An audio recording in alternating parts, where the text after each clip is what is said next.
Steam turbine क्या होता है? आपने स्टीम टरबाइन की जानकारी के लिए हमारा वीडियो चुना, उसके लिए दिल से थैंक यू। हमने भी पूरी कोशिश की है कि स्टीम टरबाइन से रिलेटेड सारे जानकारी, चाहे वो थ्योरी हो या वर्किंग प्रिंसिपल हो, सभी को बिल्कुल आसान तरीके से आपको समझा सके। तो अच्छे से समझने के लिए रिक्वेस्ट है कि पूरा वीडियो जरूर देखें और सब्सक्राइब कर दें अगर आप चाहते हैं कि यूजफुल वीडियो आप तक जल्दी जल्दी पहुंचती रहे। स्टीम टरबाइन को अच्छे से समझे, इसके लिए थोड़ा सा हम लोग स्टीम टरबाइन का इतिहास जान लेते हैं। सन 1884 में एक ब्रिटिश इंजीनियर ने आधुनिक स्टीम टरबाइन का पेटेंट कराया था। उसने स्टीम टरबाइन का एक कच्चा रूप अलेक्जेंड्रिया द्वारा पहली शताब्दी दौरान बनाया था। इसे उस टाइम हीरो की गेंद यानी कि हीरोज बॉल या एओलिपाइल कहा जाता था, और यही रिएक्शन टरबाइन का फर्स्ट फॉर्म यानी रिएक्शन टरबाइन का पहला रूप था। यह टरबाइन एक एयर टाइट चेंबर में स्टीम जनरेट करते हैं। यह स्टीम इन घुमावदार पाइपों से होकर वेंट द्वारा बाहर निकलता है। ये दो वेंट लगे हैं जो कि एक दूसरे के अपोजिट डायरेक्शन में लगे होते हैं।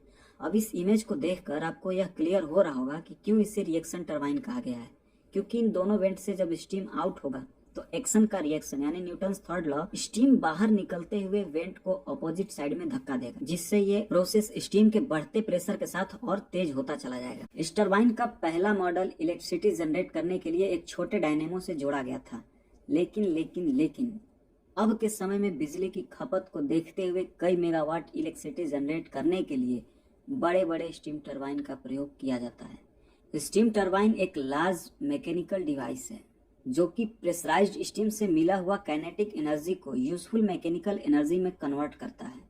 जब आप इसके बनावट को समझेंगे तो इसकी वर्किंग को समझने में और आसानी हो जाएगी। टरबाइन के इंटीरियर में ब्लेड के कई सेट लगे होते हैं। ये ब्लेड के सारे सेट टरबाइन के दो भाग पर फिक्स किए जाते हैं। ब्लेड के सेट टरबाइन के इंटरनल केसिंग पर फिक्स किए होते हैं और दूसरा सेट टरबाइन के रोटर पर। जो ब्लेड केसिंग पर फिट किए जाते हैं उन्हें फिक्स्ड ब्लेड, और जो रोटर पर फिक्स किए जाते हैं उनको हम मूविंग ब्लेड कहते हैं। टरबाइन का मेन वर्किंग यहीं से शुरू होता है और इन दोनों केसिंग और रोटर पर लगे ब्लेड के बीच का क्लियरेंस बहुत ही कम रखा जाता है। नोजल से स्टीम एंटर करने के बाद इन दोनों ब्लेड्स का बहुत इंपॉर्टेंट रोल होता है। इनमें जो ब्लेड नॉन मूविंग होते हैं उन्हें हम गाइड ब्लेड भी कह सकते हैं, क्योंकि ये स्टीम को गाइड करते हैं। उसके बाद दूसरे स्टेज पर मूविंग ब्लेड लगे होते हैं। इन ब्लेड्स पर स्टीम हाई प्रेशर के साथ अटैक करते हैं और अटैक करते ही ये मूविंग ब्लेड घूमने लगते हैं और इन्हीं मूविंग ब्लेड्स के साथ रोटर या टरबाइन का शाफ्ट अटैच होता है, जो कि पूरा एक साथ रोटेट होने लगता है। ये तो हो गया टरबाइन का वर्किंग प्रोसेस। अब हम ये जानेंगे कि टरबाइन कितने टाइप्स के होते हैं, यानी टाइप्स ऑफ टरबाइन। तो टरबाइन दो टाइप के होते हैं, यहाँ ध्यान दें, टाइप दो ही होते हैं। क्लासिफिकेशन कई तरह के किए जाते हैं। टरबाइन का क्लासिफिकेशन हम आगे इस वीडियो में जानेंगे। पहले हम टाइप जान लेते हैं। इनके दो टाइप होते हैं, इम्पल्स टरबाइन और रिएक्शन टरबाइन। पहले हम इम्पल्स टरबाइन के बारे में समझ लेते हैं, उसके बाद रिएक्शन टरबाइन के बारे में जानेंगे। इम्पल्स टरबाइन में इनके केसिंग में ब्लेड न लगाकर नोजल सेट कर दिए जाते हैं। इस नोजल का डिजाइन ऐसा होता है कि जहां से स्टीम इन करता है वो चौड़ा और बड़ा होता है, और जहां से स्टीम आउट होता है उसको छोटा रखा जाता है, जिससे इसमें आने वाले स्टीम की वेलोसिटी इंक्रीज हो जाती है, बढ़ जाती है। इस नोजल की मदद से स्टीम के वेग को एक बूस्टअप मिल जाता है, जिससे बहुत ही तेजी से टरबाइन के ब्लेड्स पर टकरा सकें। जैसा कि आप इस इमेज में देख सकते हैं, यहाँ पर ये मूविंग ब्लेड्स लगे हैं और ये फिक्स्ड नोजल है। नोजल से होता हुआ स्टीम जब मूविंग ब्लेड्स पर अटैक करेगा, जिससे मूविंग ब्लेड्स रोटर के साथ रोटेट होंगे। अगर हम इसके ग्राफ की बात करें तो यहाँ प्रेशर तो कांस्टेंट रहता है, लेकिन वेलोसिटी जैसे जैसे मूविंग ब्लेड्स पर टकराते हुए स्टीम आगे बढ़ता है, वैसे वैसे वेलोसिटी ड्रॉप होती जाती है। इम्पल्स टरबाइन में मल्टी स्टेजिंग भी की जाती है, जिसमें कि multiple sets of nozzle moving blades एक सीरीज में फिक्स किए जाते हैं। इसी को हम लोग कंपाउंडिंग भी कहते हैं। और कंपाउंडिंग के आधार पर, या कह लें कंपाउंडिंग के प्रकार के आधार पर, हर स्टेज में स्टीम की जो वेलोसिटी है उसको ड्रॉप किया जाता है। इम्पल्स टरबाइन की कंपाउंडिंग तीन तरह से की जाती है, pressure compounding, velocity compounding and last pressure and velocity compounding. इसके बाद हम जानते हैं टरबाइन के दूसरे टाइप यानी कि रिएक्शन टरबाइन के बारे में।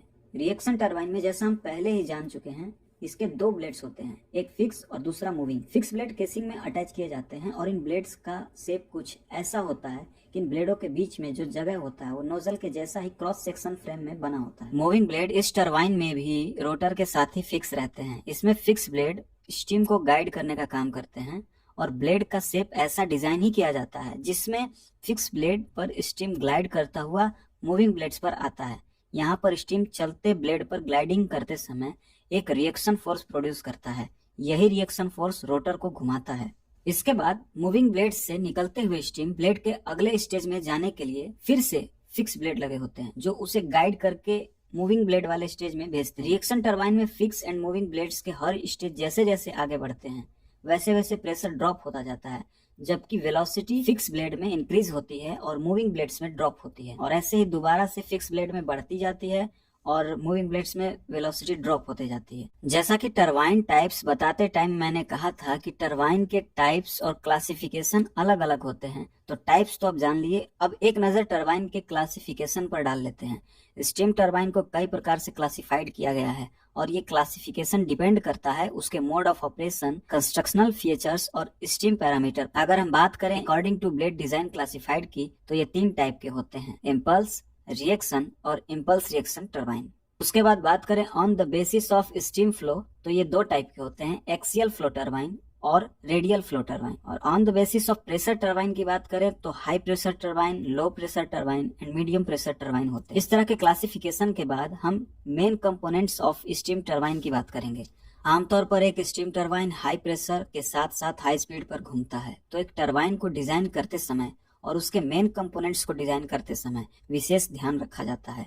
और ये मेन कंपोनेंट्स स्टीम टरबाइन का इंटीग्रल पार्ट है। उसके मेन पार्ट्स कुछ इस प्रकार हैं, casing, rotor, moving blade, fix blade and diaphragm, steam ceiling system, bearing, gland, ESV यानी emergency stop valve, governing valve and control valve, gland ceiling system, turbine protection system. इसके important parts में है casing. Casing या turbine का बाहरी आवरण है जिसमें फिक्स ब्लेड या नोजल लगे होते हैं। ये केसिंग सभी मूविंग पार्ट को एक साथ समायोजित रखता है और स्टीम के लिए रास्ता भी बनाता है।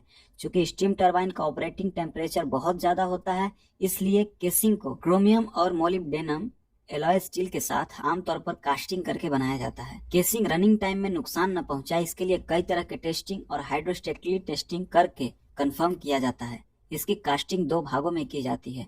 आधे भाग में फिक्स ब्लेड, बियरिंग, लेवरिथिंग ये सब का अरेंजमेंट होता है और आधा भाग ऊपर से पूरे टरबाइन को कवर करता है। दोनों का जहां जोड़ होता है वहां स्टीम लीक ना करे, इसके लिए प्रॉपर सीलिंग की जाती है। इसके बाद इंपॉर्टेंट पार्ट्स में रोटर भी है। रोटर टरबाइन का एक मूविंग पार्ट है जो कि स्टीम से टकरा कर रोटेट होना शुरू कर देता है। इस रोटर में शाफ्ट, मूविंग ब्लेड्स और इंटर स्टेज सीलिंग होते हैं। रोटर दोनों सिरों पर जनरल बेयरिंग के सपोर्ट पर रहता है। जब टरबाइन ज्यादा टेम्परेचर में होता है तो रोटर को हम तुरंत नहीं रोक सकते, क्योंकि इसको सेल्फ वेट यानी जो टरबाइन ब्लेड्स का खुद का सेल्फ वेट है, बहुत ज्यादा चांस है कि वो खुद उसे डैमेज कर दे। रोटर सैगिंग या डिफॉर्मेशन भी हो सकता है जिससे कि खतरा बढ़ सकता है। इसके लिए बारिंग गियर का प्रयोग करते हैं जो हॉट कंडीशन में धीरे धीरे इसको घुमाते रहता है और बहुत ही स्लोली इसको स्टॉप करता है। उसी तरह अगर हम मूविंग ब्लेड्स की बात करें तो जैसे हम लोग पहले चर्चा कर चुके हैं, मूविंग ब्लेड्स पर स्टीम की काइनेटिक एनर्जी पड़ते ही ब्लेड रोटेशनल एनर्जी में कन्वर्ट हो जाता है। हर स्टेज पर स्टीम का प्रेशर ड्रॉप होता है। मॉडर्न ब्लेड्स बनाने के लिए nickel based super alloy use करते हैं। इसी तरह स्टीम टरबाइन में हर पार्ट्स का अपना एक इम्पोर्टेंट रोल है।